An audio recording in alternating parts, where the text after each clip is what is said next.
Gonna do a garden update. This bucket has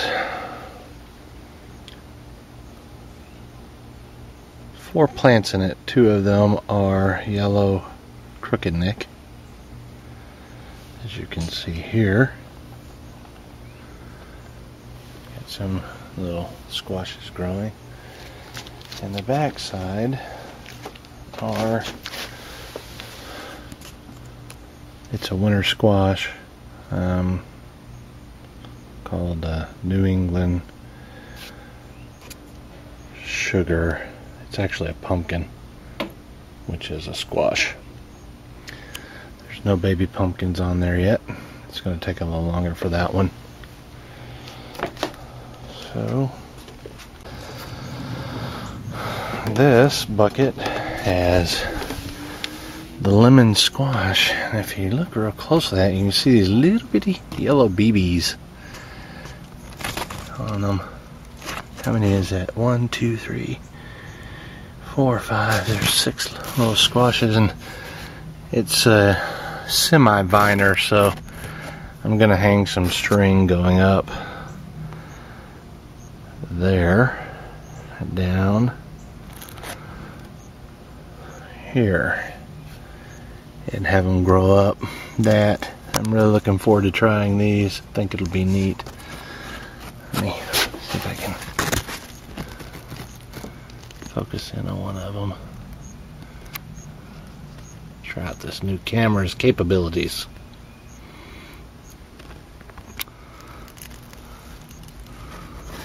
Okay, next bucket has got 3 types of melon. As you can see, I've got them starting on the strings. In no particular order. Let's start here with the melon. It's a Osh Kirgizia or something like that, Asian melon, and doesn't get very big, but it's supposed to be really sweet and good. Then these over here is a Sharontice cantaloupe that I got for Gina. She's a big cantaloupe eater, but I'll also eat some of them. And then going up these vines right here in the middle is a really colorful melon called a Tigger, Tigger melon. It's striped and very pretty. You can Google it and take a look and see. So, well, I've got about 6 plants in there, and that may be too many. We'll see. This bucket has, as you can see, a somewhat drowned out melon in it. It's got like 2 plants in there, and that is just a Sugar Baby brand. Here's a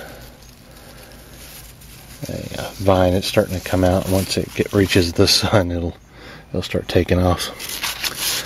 But the 2 things that are hiding it are these 2 plants, which is a squash, a winter squash called Sweet Dumpling. That's it. It's kind of unusual looking, and there's some of the small fruit, as you can see there. It's got a flower on it, and you can't see the stripes yet, but it's supposed to be really colorful and very tasty. Let's move on to the tomatoes. This first tomato plant is a chocolate stripes, and I can tell that now. And you can already see you're starting to get some color to these green tomatoes, and that'll get more pronounced as it ages and starts to ripen. And there's some peppers, there's a pepper in each one of these buckets, and they're still not big enough yet so I can tell what they are. But right now, as you can see, these things are getting tall. I'd say, including the bucket, they're 5 foot.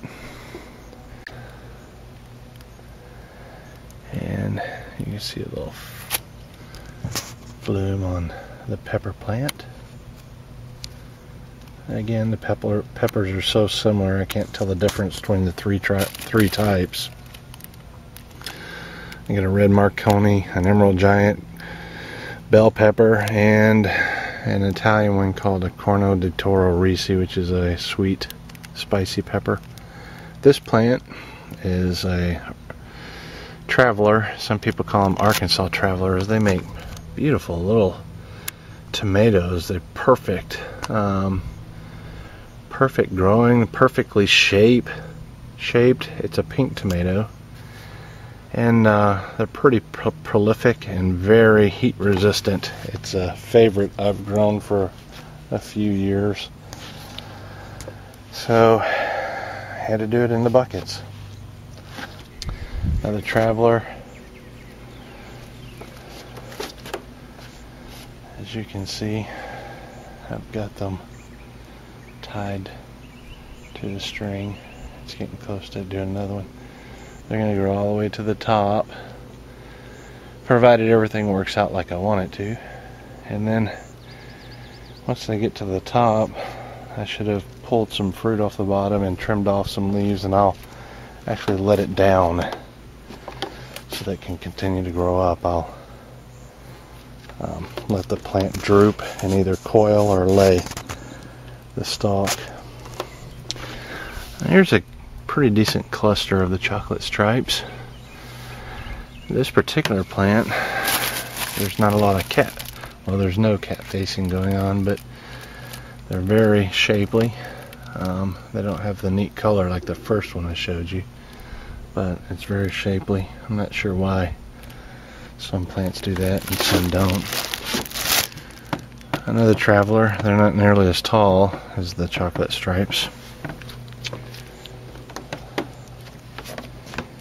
And another traveler. Not a lot of tomatoes set, but you look in there, you can see some. We go on over to this one. This is the first one with beans in it, and that's a really good example of some nice color on these things from the chocolate stripes heirloom,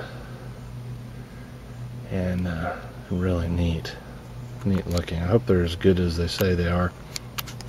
Supposedly they won the 2007 Best Tasting Award at some tomato people's award. Okay, I'm going to go in close here for the dragon's tongue. If you can see that, this is a dragon's tongue green bean, and that one looks about mature right there. And it's really neat in color. In this pot, we've got some of this dragon's tongue bean. I think they're actually a wax bean, a flat type French wax bean, technically. Very colorful, lots of blooms in there, as you can see. And I'm sure we'll have some. Well, actually, there is one right there. Right there. And in front of the bucket are these little bad boys. These are called Moon and Stars. They actually make a 30 to 40 pound watermelon that's got these little yellow dots like the foliage here does. That's nothing wrong with the foliage. That's the way it grows. Which is unique and kind of neat, but they haven't taken off, and I don't know why. They look nice, and it is making a vine that just came out probably within the past couple days. Two of them, so we'll see if those go. Coming down on the lower part of the deck where my grill is, we've got, for lack of knowing how to pronounce it, a Funyun eggplant, two of them. They're coming on real well. They like the heat. I don't see any flowers. That looks like it might be a flower coming on right there. So we'll expect that. I don't know if that's a leaf or a flower right there either in this bucket. We'll see. the Chinese red noodle, they're starting to take off and twirl around those strings I have tied up on the top of the deck structure. And as you can see, they're making some leaves. I don't see any beams on it yet, but boy, those things are really going. And they grow a few inches every day. And then over here, I've got cucumbers, and they're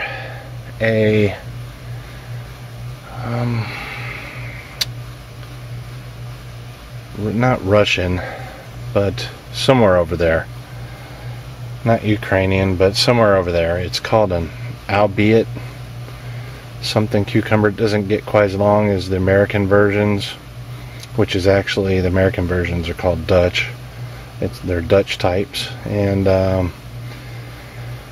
as I've learned from my research. But these are unique in that, well, in several ways. One is they're all female flowers. I about drove myself crazy trying to help these things pollinate, and no male flowers were growing. So I finally found some research that says that these only create a female species and they pollinate themselves. So anyway, they're also growing up the strings here, and if you look closely in the foliage, you can see that almost every crotch there's a baby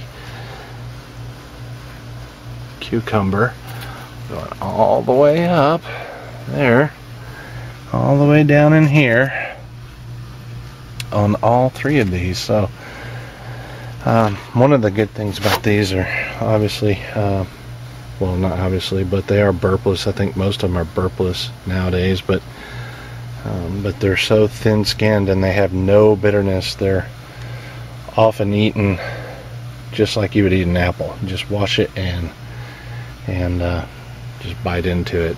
For this garden, I haven't used one single chemical to kill bugs, and I'm trying to use rainwater and trying to go a good bit organic. We'll see how it works. So overall, I'm pleased, and I'll take one last little walk down here, panning through the tomatoes as I go.